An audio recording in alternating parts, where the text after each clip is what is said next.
नमस्कार विद्यार्थी मित्रांनो, SYBA मराठीच्या प्रकाशन व्यवहार आणि संपादन या पेपरमध्ये आपण बराचसा संपादनाचा भाग किंवा प्रकाशन व्यवहार कसे होतात या विषयात खूप चर्चा केलेली आहे। ग्रंथ निर्मिती प्रक्रिया काय, ग्रंथ प्रकार काय, हे सर्व अभ्यासल्यानंतर आता आपण या ग्रंथ निर्मितीच्या अंतिम टप्प्यामध्ये पोहोचलेलो आहोत। त्यामध्ये ग्रंथ निर्मितीचे घटक आणि कार्य हे आपल्याला या ठिकाणी पाहायचेत। आता ग्रंथ निर्मिती ही लेखकाकडून या ठिकाणी लिहिला जाणारा हा एक ग्रंथ आहे किंवा साहित्यकृती आहे। आता ते हस्तलिखित मजकुरापासून ते देखणे रूप निर्माण होईपर्यंत म्हणजे ही एक पुस्तकाची एक सांघिक क्रिया किंवा एखाद्या साहित्यकृतीला किंवा ग्रंथाला वेगवेगळ्या घटकांमधून या ठिकाणी जावं लागतं। मग ही जी कारागिरी आहे किंवा ही जी एक फार मोठी कला आहे, ही कला या ठिकाणी जे काही दाखवणाऱ्या प्रकाशन संस्था आहेत, काय प्रकाशक आहेत, काही संपादक आहेत, काही मुद्रक आहेत, काही मुखपृष्ठकार आहेत, काही चित्रकार आहेत, काही बाइंडिंग करणारे बांधणीकार आहेत, काही जाहिरातदार आहेत, अशा अनेक घटक आणि या ग्रंथनिर्मितीविषयी संबंधित आहेत। म्हणून याचं कार्य हे आपण समजून घेतलेलं आहे, तरी थोडक्यात त्याचा आपल्याला आणखी हा आढावा या ठिकाणी घ्यायचा आहे। आता त्यातले जे काही राहिलेले घटक आहेत त्यात अत्यंत महत्त्वाचं म्हणजे मुखपृष्ठ आहे। आपण कोणतीही साहित्यकृती, कथा, काव्य, कादंबरी, चरित्र, आत्मचरित्र किंवा कोणताही ग्रंथ जर पाहिला तर तो वाचकाला आकर्षित करण्यासारखं मुखपृष्ठ हे आपल्या पटकन नजरेत भरतं। म्हणून कोणत्याही साहित्यकृतीचं किंवा ग्रंथाचं मुखपृष्ठ हे अत्यंत महत्त्वाचं असतं, म्हणजे अत्यंत देखणं मुखपृष्ठ होणं हे गरजेचं आहे। आता पुस्तकाची जी मुद्रण प्रत आहे ही छापायला देते वेळेस मुखपृष्ठाचा विचार त्यावेळेसच सुरू होतो। ग्रंथ निर्मिती होत असते, छपाई काम होत असतं, पण मुखपृष्ठाचा विचार हा अत्यंत महत्त्वाचा असतो।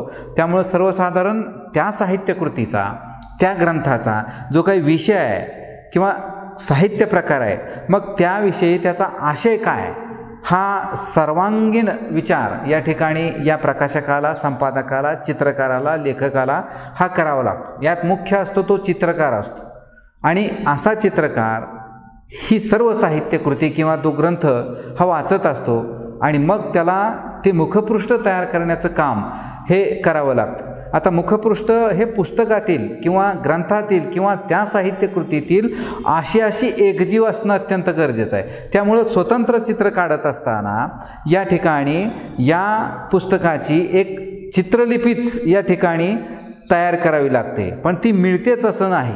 मग मुखपृष्ठ हे एक प्रकार एक चित्रलिपी असावं किंवा चित्रलिपीत आहे असं म्हटलं तर या ठिकाणी काही वावगं होणार नाही।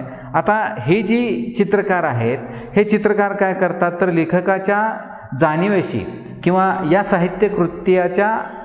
साहित्यकृतीच्या आशयाशी ही एकरूप होत असतात आणि अशी एकरूप होऊन त्यांना मुखपृष्ठ किंवा आतील चित्र ही साकारावी लागतात। आणि मग हे मुखपृष्ठ तयार करत असताना लेखकाचा विचार घेतला जातो, संपादकाचा विचार घेतला जातो, प्रकाशकाचा विचार घेतला जातो आणि त्या साहित्यकृतीतील किंवा त्या ग्रंथातील जो काही आशय आहे त्या आशयाच्या अनुषंगानं म्हणजे हे मुखपृष्ठ तयार झालं पाहिजे। म्हणून वेगवेगळ्या कल्पना या चित्रकाराला सुचत असतात, सुचवासाठी त्याला विचार करावा लागतो आणि मग यासाठी जे मुखपृष्ठ तयार करणं ही एक अत्यंत क्लिष्ट किंवा अवघड अशी कला आहे। वाटतं तितकं हे सोपं नाही, कारण संपूर्ण साहित्यकृतीचा, संपूर्ण ग्रंथाचा जो काही आशय आहे तो सगळा आशय मुखपृष्ठावर आधारलेला असतो आणि मुखपृष्ठ पाहता गणीस वाचक त्याच्याकडे आकर्षित होतो। म्हणून मुखपृष्ठ हे अत्यंत उत्कृष्टरित्या आकर्षक हे या चित्रकाराला तयार करावं लागतं। म्हणून या चित्रकाराला मुखपृष्ठ तयार करताना अधिकाधिक अभ्यास करावा लागतो आणि मग या ठिकाणी ती एक अत्यंत चांगली कला आहे असं म्हटलं गेलं आहे. आता अशी एखादी कल्पना या चित्रकाराला सुचलं पाहिजे की ते अशी अनुषंगानं असणं हे अत्यंत गरजेचं आहे आणि मग ती कला या मुखपृष्ठावर उतरवणं किंवा तो आशय या मुखपृष्ठावर अवतरणं किंवा आणणं ही एक फार मोठी कला आहे. आता मुखपृष्ठाच्या हे काराच्या किंवा चित्रकाराच्या प्रतिभाशक्तीवर हे अवलंबून आहे. आता यातनं चित्रकाराची एक विशिष्ट शैली ही निर्माण होत असते. म्हणून या ठिकाणी एक हेमंत कुमार कांबळे नावाचा एक कवी आहे. या कवीचा गाव नावाचा एक काव्यसंग्रह या ठिकाणी प्रकाशित होत होता आणि त्याचं जे मुखपृष्ठ आहे हे मुखपृष्ठ ज्या चित्रकारानं निर्माण केलं त्या चित्रकाराचं नाव आहे सुनील यावलीकर. आता या यावलीकरांनी हा काव्यसंग्रह वाचला आणि मग मुखपृष्ठ कोणतं तयार करायचं यासंबंधी ते विचार करू लागले आणि मग त्या सगळ्या ज्या कविता आहेत त्या दीर्घ कविता होत्या आणि या कविता वाचून या चित्रकाराला तो आशय समजला, ते अस्वस्थ झाले आणि मग यातली जी काही उद्ध्वस्त गावाची चित्रण करणारी कविता किंवा माय होत असलेल्या माणसाचं सारं संदर्भ किंवा मातीशी जुळणारी नाळ या सगळ्या गोष्टी या चित्रकाराच्या समोर तरळल्या आणि या चित्रकारानं काय केलं, मातीच्या माध्यमातून गाव या काव्यसंग्रहाचं एक अत्यंत सुंदर मुखपृष्ठ तयार केलं आणि एका अस्वस्थतेचं म्हणजे त्या काव्यातनं जी एक अस्वस्थता निर्माण झाली आहे या अस्वस्थतेचं एक चित्रण किंवा विरेचन या मुखपृष्ठावर अवतरलं. म्हणून अशा चित्रकारांना या काव्यसंग्रह असेल, कथा असेल, कादंबरी असेल, चरित्र असेल, आत्मचरित्र असेल, एखादा ग्रंथ असेल, अशा आशयाच्या अनुषंगानं चित्रनिर्मिती ही करावी लागते. म्हणून चित्रकारितेची कला असणाऱ्या आज अनेक व्यासंग किंवा अभ्यास असणाऱ्या अनेक चित्रकारांकडून अनेक साहित्यकृतीची किंवा ग्रंथनिर्मितीची जी मुखपृष्ठ आहेत ते अत्यंत चांगली आणि आकर्षक निर्माण होताना या ठिकाणी दिसतात. म्हणून अनेक चित्रकार किंवा अनेक या ठिकाणी अशी अभ्यास करणारी मंडळी या नवयुवकांना आव्हान करताना दिसतात की या क्षेत्रात आज अत्यंत उत्तम, ज्याची चित्रकला उत्तम आहे, ज्याची कल्पना उत्तम आहे, ज्याची प्रतिभाशक्ती उत्तम आहे, ज्याच्याकडे या कला अवगत होण्याच्या दृष्टिकोनातून एक उत्सुकता आहे, अशा नवतरुणांना या क्षेत्रामध्ये फार मोठं आव्हान आहे असं अनेक विचारवंताचं या ठिकाणी मत आपल्याला सांगता येईल. आता अशा या वेगवेगळ्या या चित्रकारांनी या ठिकाणी असंख्य साहित्यकृतीला मुखपृष्ठ दिलेले आढळतात. अर्थात महाराष्ट्रात असे असंख्य या ठिकाणी काय चित्रकार आहेत. आता एक नयन बारहाते नावाच्या या चित्रकारांनी या ठिकाणी मुलाखत देत असताना एक अत्यंत चांगलं वाक्य उद्गारलेलं आहे की मुखपृष्ठ हा पुस्तकाचा आरसा असतो. मुखपृष्ठ हा जणू काही आतील अशा अनुषंगानं आलेला एक आरसा आहे. म्हणून मुखपृष्ठ एक आरसा असतो असं सांगितलेलं आहे. आता मुखपृष्ठ तयार करत असताना या क्षेत्रात चांगलं करिअर तर आहेच, पण वेगळं चित्र काढणं, वेगळं मुखपृष्ठ तयार करणं, आपली वेगळी कल्पना या ठिकाणी मांडणं हे अत्यंत महत्त्वाचं आहे. म्हणून या ठिकाणी या चित्रकाराच्या किंवा या साहित्य निर्मितीच्या माध्यमातून जे ग्रंथ किंवा हे साहित्य निर्मिती होत असते प्रकाशकाकडून किंवा प्रकाशन संस्थेकडून, या क्षेत्रात आज चित्रकारांना अत्यंत चांगलं करिअर असणारं दिसतं. म्हणून या ठिकाणी नवतरुणांना आव्हान ते देत असतात. कारण या ठिकाणी सुपर स्पेशालिस्टी म्हणजे जे काही मुखपृष्ठावर स्वतः काम करणं म्हणजे सुपर स्पेशालिस्टी आहे असं ते म्हणतात.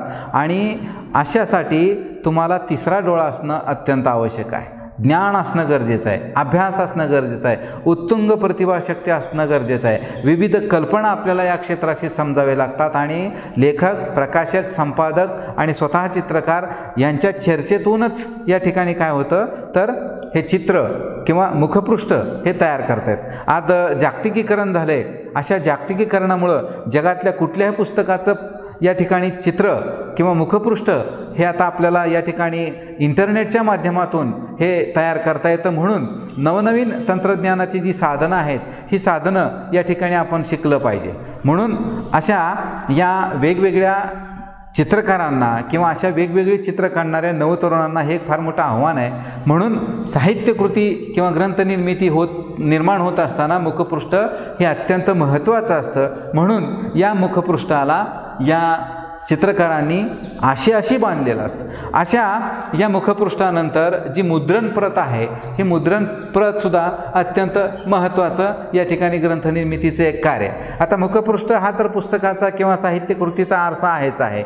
कोणत्या ना कोणत्या तरी पुस्तकाचं मोल हे साहित्य निकषापेक्षा त्याच्या अंतर्गत कलामूल्यावरून ते ठरत असतं. आता या ठिकाणी मुद्रण प्रत हे सुद्धा अत्यंत महत्त्वाचं आहे. लेखकाकडून जी आलेली हस्तलिखित प्रत आहे आणि ती प्रत आल्यानंतर आजच्या काळात जर हस्तलिखित नसेल तर ती DTP प्रतसुद्धा येऊ शकते. आणि अशी DTP प्रत आल्यानंतर प्रकाशकाकडे हा संपादकीय संस्कार होत असतो आणि मग ते मुद्रण किंवा छपाई ह्या ठिकाणी तयार झालेली सुंदर मुद्रण प्रत म्हणजेच याला मुद्रण असं म्हटलं जातं. याला इंग्रजीमध्ये प्रेस कॉपी असं म्हटलं आहे. आणि ही मुद्रण प्रत ज्यावेळेस तयार होत असते, तयार झाल्यानंतर किंवा तयार होण्याआधी छापण्यासाठी दिल्यानंतर संपादकीय नजर हे अत्यंत महत्त्वाचे आहे. आता या संपादकीय दृष्टीनुसार हे मुद्रित शोधनही करावं लागतं आणि मुद्रण प्रत ही शोधावी लागते, तयार करावी लागते. आणि एकदा पुस्तकाची छपाई झाली की आणखी कुठे ना कुठे काही चूक दुरुस्त आहे की करता येण्यासारखं काय आहे का, किंवा आणखी काही त्रुटी राहिलेली आहे का, म्हणजे हे संपादक आणखी वेगवेगळ्या नजरेखालून किंवा आणखी वेगवेगळ्या तज्ज्ञांकडून ही मुद्रण प्रत तयार करून घेत असतो. म्हणजे लेखकाकडून हस्तलिखित आलेली प्रत किंवा DTP करून आलेली प्रत ही या संपादकाला अगदी निर्दोष आणि बिनचूक करावी लागते. आणि ती मुद्रण प्रत तयार करून मग या ठिकाणी संपादकाला ती तपासून या ठिकाणी हा एक साहित्यकृती किंवा एक ग्रंथ त्या ठिकाणी निर्माण करावा लागतो. आणि अतिशय जबाबदारीचं हे काम किंवा अतिशय कौशल्याचं काम हे या संपादकाला पार पाडावं लागतं. आणि मग अशा या मुद्रण प्रत तयार करण्यात म्हणजे संस्काराचाच जणू काही या संपादकाच्या हात फिरत असतो. त्या ठिकाणी सुबक आणि सुंदर प्रभावी पुस्तकांच्या या रूपानं ही एक आत्म्यांची घडण होत असते. ही घडण म्हणजेच मुद्रण प्रत तयार करण्याचं एक उत्तम काम हा संपादक करत असतो. आणि हे करत असताना संपादन प्रक्रियेमध्ये मजकुराचं संपादन आणि तांत्रिक संस्कार ही दोन कार्य अत्यंत महत्त्वाचे आहेत. आता ही मुद्रण प्रत तयार केल्यानंतर तांत्रिक संस्कार हे अत्यंत महत्त्वाचे आहेत. आणि मजकुरावर संस्कार करण्यापूर्वी संपादक लेखकाकडून आलेली हस्तलिखित असेल किंवा DTP असेल याचं बारकाईनं वाचन करतो. आणि त्यांच्या वाचनातून काही ज्या गोष्टी या ठिकाणी नजरेला त्यांच्या येतात त्यात दोष असतात, काही चुका असतात, काही खटकणारे शब्द असतात, काही वाक्यरचना वेगवेगळ्या असतात, त्यामध्ये संपादकाला बदल करावे लागतात. आणि बदल करूनच या ठिकाणी प्रत्यक्ष लेखकाशी चर्चा करणं आणि लेखकाची भूमिका समजावून घेणं हेही या दृष्टिकोनातून महत्त्वाचं आहे. आणि मग लेखकाला सांगून आपलं काही प्रयोजन किंवा आपली भूमिका आहे ही संपादकसुद्धा कधीकधी स्पष्ट करू शकतो. आणि साधक बाधक चर्चेतनंच या ठिकाणी संपादक आणि लेखक या दोघांमधून या ठिकाणी याच्यावर संस्कार होत असतात. आणि मग हे मुद्रण प्रत तयार करण्याचं जे कार्य आहे हे कार्य पुढे होत असतं. आणि मग अशा या मुद्रण प्रतीनंतर तांत्रिक संस्कार हे अत्यंत महत्त्वाचे आहेत. आणि तांत्रिक संस्कार होत असताना या ठिकाणी ज्या गोष्टी DTPच्या आहेत म्हणजे संगणकामध्ये या सगळ्या गोष्टी टाईप कराव्या लागतात आणि मुद्रण करणाऱ्याकडून किंवा संगणक ऑपरेटरकडून या सगळ्या छापून घ्याव्या लागतात आणि परत मुद्रित शोधनकाकडून तपासून घ्यावं लागतं. आणि तपासून आल्यानंतर परत या ठिकाणी संपादकसुद्धा आपली एक शुद्ध प्रत तयार करतो. आणि मग संपादकाच्या नजरेखालून लेखकाच्या नजरेखालून जी काही मुद्रण प्रत तयार होते ती छापण्यासाठी योग्य असलेली अंतिम आणि बिनचूक निर्दोष मुद्रण प्रत तयार करावी लागते. आणि अशा या उत्तम होण्यासाठी म्हणजे हे संपादक असतील, प्रकाशक असतील, लेखक असतील म्हणजे अशी वेगवेगळी माणसं या ठिकाणी कार्यरत असतात. सर्व या तज्ज्ञांच्या हाताखालून ही साहित्यकृती किंवा हा ग्रंथ या ठिकाणी नजरेखालून जात असतो. आणि त्यांच्या नजरेखालूनच सगळ्या त्रुटी योग्य करून या ठिकाणी ही साहित्यकृती होत असतात. आता या मुद्रण प्रतीनंतर ग्रंथ बांधणी किंवा पुस्तकाची मांडणी किंवा डिझाईन या गोष्टी अत्यंत महत्त्वाच्या आहे. अर्थात पुस्तकाचा जो काही आशय आहे, भाषा आहे किंवा प्रकार आहे म्हणजे या सगळ्या गोष्टी घेऊन मजकुराची मांडणी करण्याची जबाबदारी ही या ठिकाणी संपादकाची असते. पुस्तकाची बाह्य सजावट अत्यंत महत्त्वाची आहे. त्यासाठी मांडणी, अक्षराचं वळण असेल किंवा टाईप फॉन्ट असेल किंवा स्पेस असेल किंवा काही रंगसंगती असेल या सगळ्या बाबी या ठिकाणी या लेआउट डिझाईनमध्ये येतात. आणि मग त्या ठिकाणी या DTP ऑपरेटर आणि संपादक हे दोन अत्यंत महत्त्वाच्या भूमिका या ठिकाणी पार पडत असतात आणि संपूर्ण लेखनच या पुस्तकाच्या आकारात बसवणं किंवा हेटर चार्जर्स किंवा चित्रपुस्तकाच्या साच्यात योग्य पद्धतीनं बसवणं हे अत्यंत महत्त्वाचं असतं. शिवाय काही चित्रकार अंतर्गत काही छोटी छोटी चित्र किंवा फुलस्केप किंवा यथा कदाचित काही पुस्तकाच्या आकाराची काही चित्र आशयाच्या अनुषंगानं ती तयार करावी लागतात. ते रंगीत चित्र योग्य ठिकाणी बसवणं हे अत्यंत महत्त्वाचं असतं. म्हणून या ठिकाणी अशा या पुस्तकाच्या मांडणीमध्ये डिझाईन अत्यंत महत्त्वाची आहे. त्याची मांडणी, त्याची बांधणी या गोष्टी अत्यंत महत्त्वाच्या आहेत. काही चरित्रात्मक पुस्तकामध्ये फोटो हे अत्यंत योग्य पद्धतीनं या ठिकाणी बसवावे लागतात आणि त्यातूनच या ठिकाणी जी काही पानांची रचना आहे ती पानांची रचना पाहावी लागते, कागदाची क्वालिटी पाहावी लागते आणि मग अशा दृष्टिकोनातून कोणता कागद वापरायचा हेही या ठिकाणी पाहिलं जातं. काही शास्त्रीय पुस्तकामध्ये द्यावयाच्या आकृत्या असतात, त्या आकृत्या पाहिल्या जातात, चित्र असतात, ती तज्ज्ञांच्या मार्गदर्शनाखाली काढून घ्याव्या लागतात. अशा या वेगवेगळ्या संस्कारातून किंवा अशा या ग्रंथनिर्मितीच्या किंवा ग्रंथनिर्मितीची ही वेगवेगळी कार्य या ठिकाणी पार पाडत असतात. त्या पाठीमागं संपादक असतो, लेखक असतो, मुद्रित शोधन करणार असतो, DTP ऑपरेटर असतो. म्हणजे या प्रकाशन संस्थेमध्ये काम करणारे विविध तंत्रज्ञ असतात. अशा वेगवेगळ्या तंत्रज्ञानाच्या हाताखालून ही साहित्य कृती जात असते आणि त्याच्यावर वेगवेगळे संस्कार हे होत असतात. आता या ठिकाणी जी सुट्टी पानं असतात ती पानं एकत्रित करून म्हणजे जुळवणी करणं याला पुस्तक बांधणी असं म्हणतात. आणि मग पुस्तक निर्मितीमध्ये हा अत्यंत शेवटचा आणि महत्त्वाचा टप्पा असतो. आता वरवर क्षुल्लक वाटणारं हे काम पुस्तक निर्मितीच्या प्रक्रियेमध्ये अत्यंत महत्त्वाचं आहे. आता पुस्तकाचा आयुष्याचा काळ ठरवणारं ते असतं.